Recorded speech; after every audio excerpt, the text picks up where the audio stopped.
ॐ श्री गणेशाय नमः। आदित्य हृदय नामावलिः। ॐ रश्मिमते नमः। ॐ समुद्धते नमः। ॐ देवासुर नमस्कृताय नमः।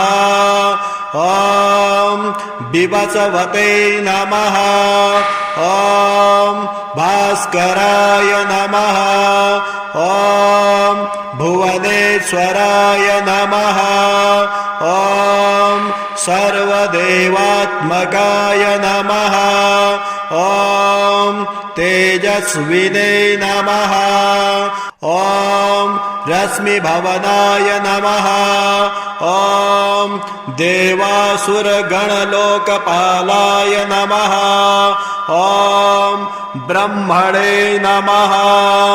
ॐ विष्णवे नमः। ॐ शिवाय नमः।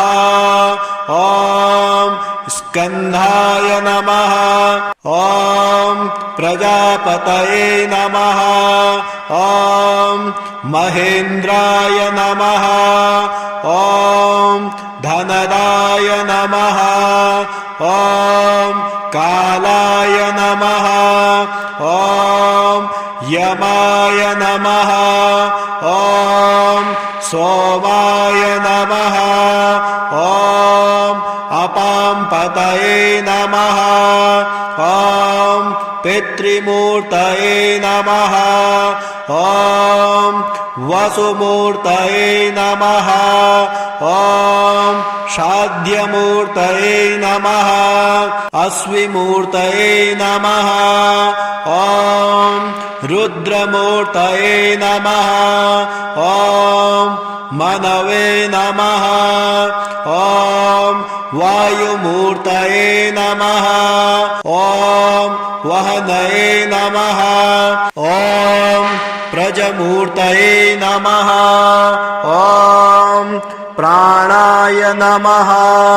ॐ ऋतवे नमः। ॐ कर्त्रे नमः। ॐ प्रभाकराय नमः। ॐ आदित्याय नमः। ॐ सवित्रे नमः। ॐ सूर्याय नमः। ॐ खगाय नमः। ॐ पूषणे नमः। ॐ गभस्तिमते नमः। ॐ सुवर्णसदृशाय नमः। ॐ भानवे नमः। ॐ हिरण्यरेतसे नमः। ॐ दिवाकराय नमः। ॐ हरिदस्वाय नमः। ॐ सहस्रार्चिसे नमः। ॐ सप्तसप्तये नमः। ॐ मरीचिमते नमः। ॐ तिमिरोन्मथनाय नमः। ॐ सम्भवे नमः। ॐ त्वष्ट्रे नमः। ॐ मारतण्डाय नमः। ॐ अंशुमते नमः। ॐ हिरण्यगर्भाय नमः। ॐ शिशिराय नमः। ॐ तपनाय नमः। ॐ भास्कराय नमः। ॐ रवये नमः। ॐ अग्निगर्भाय नमः। ॐ अदिते पुत्राय नमः। ॐ शङ्खाय नमः। ॐ शिशिरनाशनाय नमः। ॐ व्योमनाथाय नमः। ॐ तपोभेदिने नमः। ॐ ऋग्यजुः श्याम पारगाय नमः। ॐ घनवृष्टये नमः। ॐ अपामित्राय नमः। ॐ विन्द्यवेथिपल्लवङ्गमाय नमः। ॐ आतपिने नमः। ॐ मण्डलिने नमः। ॐ मृत्यवे नमः। ॐ पिङ्गलाय नमः। ॐ सर्वतापनाय नमः। ॐ कवये नमः। ॐ विश्वस्मै नमः। ॐ महातेजसे नमः। ॐ रक्ताय नमः। ॐ सर्वभवोद्भवाय नमः। ॐ नक्षत्रग्रहताराणाम् अधिपाय नमः। ॐ विश्वभावनाय नमः। ॐ तेजसामपि तेजस्विने नमः। ॐ द्वादशात्मने नमः। ॐ इन्द्राय नमः। ॐ धात्रे नमः। ॐ भगाय नमः। ॐ पूषणे नमः। ॐ मित्राय नमः। ॐ वरुणाय नमः। ॐ अर्जमणे नमः। ॐ अर्चिस्मते नमः। ॐ विवस्वते नमः। ॐ त्वष्ट्रे नमः। ॐ सवित्रे नमः। ॐ विष्णवे नमः। ॐ पूर्वाय गिरये नमः। ॐ पश्चिमायाद्रये नमः। ॐ ज्योतिर्गणानां पतये नमः। ॐ दीनाधिपतये नमः। ॐ जयाय नमः। ॐ जयभद्राय नमः। ॐ हर्षस्वाय नमः। ॐ सहस्रांशवे नमः। ॐ आदित्याय नमः। ॐ उग्राय नमः। ॐ वीराय नमः। ॐ सारंगाय नमः। ॐ पद्मप्रबोधाय नमः। ॐ प्रचण्डाय नमः। ॐ ब्रह्मेशानाच्युतेशाय नमः। ॐ सूर्याय नमः। ॐ आदित्यवर्चसे नमः। ॐ भास्वते नमः। ॐ सर्वभक्षाय नमः। ॐ रौद्र्यवपुषे नमः। ॐ तमोघ्नाय नमः। ॐ हिमघ्नाय नमः। ॐ शत्रुघ्नाय नमः। ॐ अमितात्मने नमः। ॐ कृतघ्नाय नमः। ॐ देवाय नमः। ॐ श्रीगणेशाय नमः।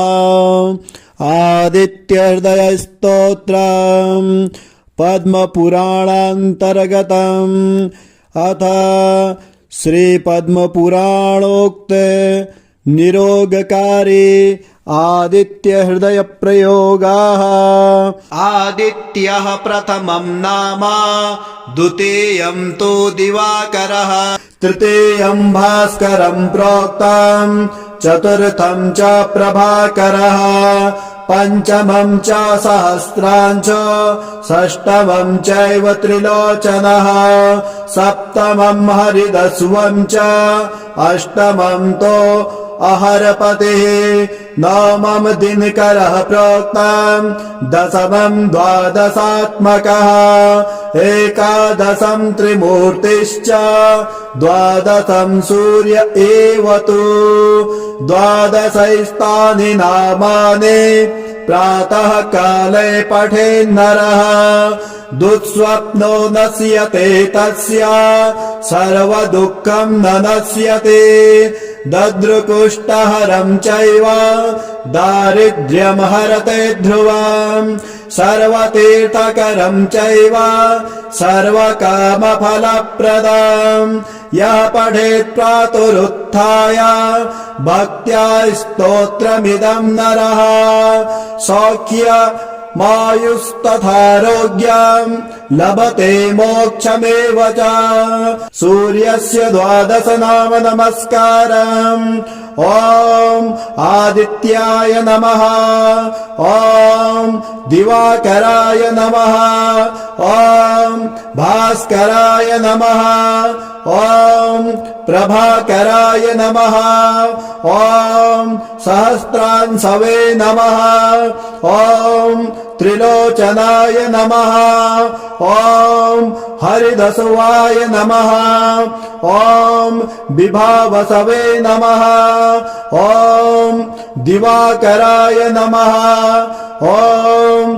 द्वादशात्मकाय नमः ॐ त्रिमूर्तये नमः ॐ सूर्याय नमः ॐ अस्य श्री आदित्य हृदय स्तोत्र मंत्रस्य श्रीकृष्ण ऋषिः अनुष्टुप् छन्दः श्री सूर्य नारायणो देवता हरितय हरिरथं दिवाकरम् गृणीरिति बीजम् नमो भगवते जितवैश्वानरजातवेदसे नमः इति शक्तेः अंशुमानिति कीलकम् अग्निकर्म इति मन्त्रः मम सर्वरोग निवारणाय श्री सूर्य नारायण प्रीत्यर्थे जपे विनियोगः अर्कं तो मूर्धनि विन्यस् यललाटे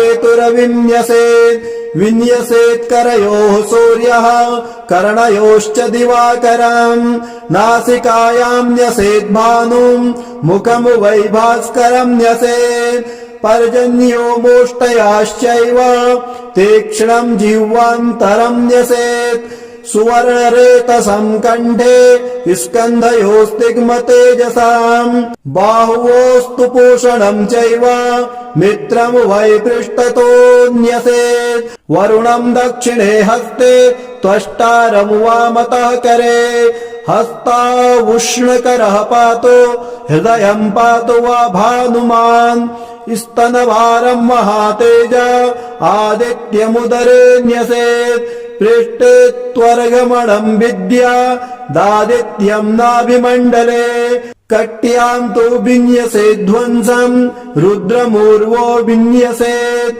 जानवोस्तु गोपतिं यस्य सवितारं तु जङ्घयोः पादयोस्तु विवस्वन्तं गुल्फयोश्च प्रभाकरम् सर्वाङ्गेषु सहस्रांशो दिग्विदिक्षु भगं न्यसेत् बाह्यतस्तोतमोघंसं भगमभ्यन्तरे न्यसेत् एष आदित्यविन्यासो देवानामपि दुर्लभम् मूर्धनि अर्काय नमः ललाटे रवये नमः करयोः सूर्याय नमः कर्णयोः दिवाकराय नमः नासिकायां भानवे नमः मुखे भास्कराय नमः ओष्ठयोः पर्जन्याय नमः जिह्वायां तीक्ष्णाय नमः कण्ठे सुवर्णरेतसे नमः स्कन्धयोः तिग्मतेजसे नमः बाहवयो भूषणाय नमः पृष्ठे मित्राय नमः दक्षहस्ते वरुणाय नमः वामहस्ते त्वष्टारं नमः हस्तौ उष्णकराय नमः हृदये भानुमते नमः स्तनयोः महातेजसे नमः उदरे आदित्याय नमः पृष्ठे अर्कमणाय नमः नाभौ विद्यादादित्याय नमः कट्याम् हंसाय नमः ऊर्वो रुद्राय नमः जानो गोपतये नमः जङ्घयोः सवित्रे नमः पादयोः विवसुमतये नमः गुल्फयोः प्रभाकराय नमः सर्वाङ्गे सहस्रांशवे नमः दिग्दिविक्षुभगाय नमः बाह्ये तमोघंसाय नमः अभ्यन्तरे भगाय नमः हे सूर्य सहस्राक्षो तेजो राशि जगत्पते अनुकम्पय मा भक्त्या गृहाणार्घ्यं दिवाकरः। ॐ श्री गणेशाय नमः। आदित्य हृदय नामावलिः। ॐ रश्मिमते नमः। ॐ समुद्धते नमः। ॐ देवासुर नमस्कृताय नमः। ॐ विवस्वते नमः। ॐ भास्कराय नमः। ॐ भुवनेश्वराय नमः। ॐ सर्वदेवात्मकाय नमः। ॐ तेजस्विने नमः। ॐ रश्मिभवनाय नमः। ॐ देवासुरगणलोकपालाय नमः। ॐ ब्रह्मणे नमः। ॐ विष्णवे नमः। ॐ शिवाय नमः। ॐ स्कन्धाय नमः। ॐ प्रजापतये नमः। ॐ महेन्द्राय नमः। ॐ धनदाय नमः। ॐ कालाय नमः। ॐ यमाय नमः। ॐ सोमाय नमः। ॐ अपांपतये नमः। ॐ पितृमूर्तये नमः। ॐ वसुमूर्तये नमः। ॐ शाद्यमूर्तये नमः। अश्विमूर्तये नमः। ॐ रुद्रमूर्तये नमः। ॐ मनवे नमः। ॐ वायुमूर्तये नमः। ॐ वहनये नमः। ॐ प्रजमूर्तये नमः। ॐ प्राणाय नमः। ॐ ऋतवे नमः। ॐ कर्त्रे नमः। ॐ प्रभाकराय नमः। ॐ आदित्याय नमः। ॐ सवित्रे नमः। ॐ सूर्याय नमः। ॐ खगाय नमः। ॐ पूषणे नमः। ॐ गभक्तिमते नमः। ॐ सुवर्णसदृशाय नमः। ॐ भानवे नमः। ॐ हिरण्यरेतसे नमः। ॐ दिवाकराय नमः। ॐ हरिदस्वाय नमः। ॐ सहस्रार्चिसे नमः। ॐ सप्तसप्तये नमः। ॐ मरीचिमते नमः। ॐ तिमिरोन्मथनाय नमः। ॐ सम्भवे नमः। ॐ त्वष्ट्रे नमः। ॐ मारतण्डाय नमः। ॐ अंशुमते नमः। ॐ हिरण्यगर्भाय नमः। ॐ शिशिराय नमः। ॐ तपनाय नमः ॐ भास्कराय नमः ॐ रवये नमः ॐ अग्निगर्भाय नमः ॐ आदिते पुत्राय नमः ॐ शङ्खाय नमः ॐ शिशिरनाशनाय नमः ॐ व्योमनाथाय नमः ॐ तपोभेदिने नमः ॐ ऋग्यजुः श्याम पारगाय नमः ॐ घनवृष्टये नमः ॐ अपामित्राय नमः ॐ विन्द्यवेथिपल्लवङ्गमाय नमः ॐ आतपिने नमः ॐ मण्डलिने नमः ॐ मृत्यवे नमः ॐ पिङ्गलाय नमः ॐ सर्वतापनाय नमः ॐ कवये नमः ॐ विश्वस्मै नमः ॐ महातेजसे नमः ॐ रक्ताय नमः ॐ सर्वभवोद्भवाय नमः ॐ नक्षत्रग्रहताराणाम् अधिपाय नमः ॐ विश्वभावनाय नमः ॐ तेजसामपि तेजस्विने नमः ॐ द्वादशात्मने नमः ॐ इन्द्राय नमः ॐ धात्रे नमः ॐ भगाय नमः ॐ पूषणे नमः ॐ मित्राय नमः ॐ वरुणाय नमः ॐ अर्जमणे नमः ॐ अर्चिस्मते नमः ॐ विवस्वते नमः ॐ त्वष्ट्रे नमः ॐ सवित्रे नमः ॐ विष्णवे नमः ॐ पूर्वाय गिरये नमः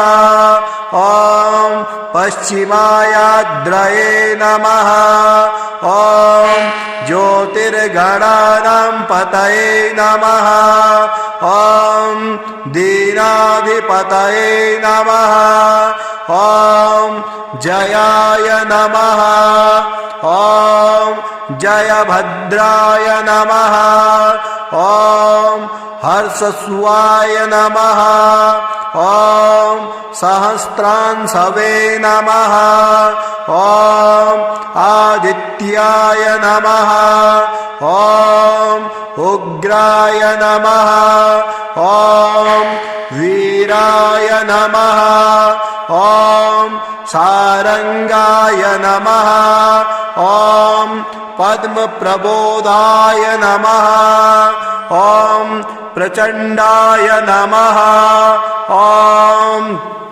ब्रह्मेशानाच्युतेशाय नमः ॐ सूर्याय नमः ॐ आदित्यवर्चसे नमः ॐ भास्वते नमः ॐ सर्वभक्षाय नमः ॐ रौद्र्यवपुषे नमः ॐ तमोघ्नाय नमः ॐ हिमघ्नाय नमः ॐ शत्रुघ्नाय नमः ॐ अमितात्मने नमः ॐ कृतघ्नाय नमः ॐ देवाय नमः ॐ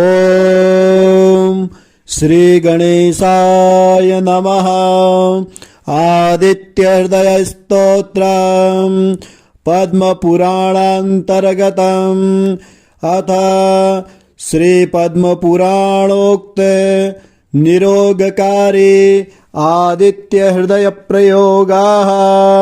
आदित्यः प्रथमं नाम द्वितीयं तु दिवाकरः तृतीयं भास्करं प्रोक्तं चतुर्थं च प्रभाकरः पञ्चमं च सहस्रांश षष्ठमं चैव त्रिलोचनः सप्तमं हरिदस्वं च अष्टमं तो अहरपतिः नवमं दिनकरः प्रोक्तं दशमं द्वादशात्मकः एकादशं त्रिमूर्तिश्च द्वादशं सूर्य एव तु द्वादशैस्तानि नामानि प्रातः काले पठेन्नरः दुःस्वप्नो नश्यते तस्य सर्वदुःखं न नश्यते दद्रुकुष्ठहरं चैव दारिद्र्यं हरते ध्रुवम्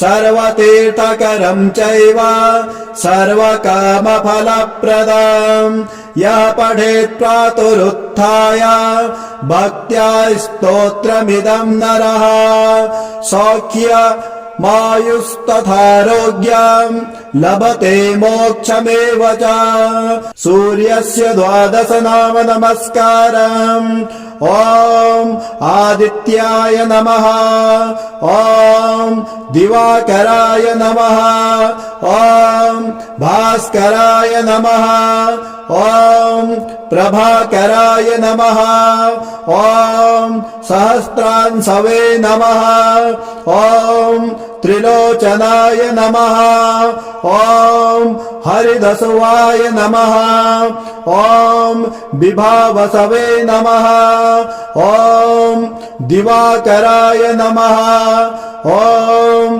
द्वादशात्मकाय नमः ॐ त्रिमूर्तये नमः ॐ सूर्याय नमः ॐ अस्य श्री आदित्यहृदय स्तोत्र मंत्रस्य श्रीकृष्ण ऋषिः अनुष्टुप् छन्दः श्री सूर्यनारायणो देवता हरितय हरिरथं दिवाकरम् गृणीरिति बीजम् नमो भगवते जितवैश्वानरजातवेदसे नमः इति शक्तेः अंशुमानिति कीलकम् अग्निकर्म इति मन्त्रः मम सर्वरोग निवारणाय श्री सूर्यनारायण प्रीत्यर्थे जपे विनियोगः अर्कं तो मूर्धनि विन्यस् यललाटे तुरविन्यसेत् विन्यसेत् करयोः सूर्यः कर्णयोश्च दिवाकरम् नासिकायां न्यसेत् भानुं मुखं वै भास्करं न्यसेत् पर्जन्यो मोष्टयाश्चैव तीक्ष्णं जिह्वान्तरं न्यसेत् सुवर्णरेतसं कण्ठे स्कन्धयोस्तिग्मतेजसाम् बाहुवोस्तु पूषणं चैव मित्रं वै पृष्ठतो न्यसेत् वरुणं दक्षिणे हस्ते त्वष्टारं वामतः करे हस्तावुष्णकरः पातु हृदयं पातु वा भानुमान् स्तनभारं महातेज आदित्यमुदरे न्यसेत् पृष्ठे त्वर्गमणं विद्या दादित्यं नाभिमण्डले कट्यां तु विन्यसेत् ध्वंसं रुद्रमूर्वो विन्यसेत् जानवोस्तु गोपतिं यस्य सवितारं तु जङ्घयोः पादयोस्तु विवस्वन्तं गुल्फयोश्च प्रभाकरम् सर्वाङ्गेषु सहस्रांशो दिग्विदिक्षु भगं न्यसेत् बाह्यतस्तो तमोघंसं भगमभ्यन्तरे न्यसेत् एष आदित्य विन्यासो देवानामपि दुर्लभम् मूर्धनि अर्काय नमः ललाटे रवये नमः करयोः सूर्याय नमः कर्णयोः दिवाकराय नमः नासिकायां भानवे नमः मुखे भास्कराय नमः ओष्ठयोः पर्जन्याय नमः जिह्वायां तीक्ष्णाय नमः कंठे सुवर्णरेतसे नमः स्कन्धयोः तिग्म तेजसे नमः बाहवयो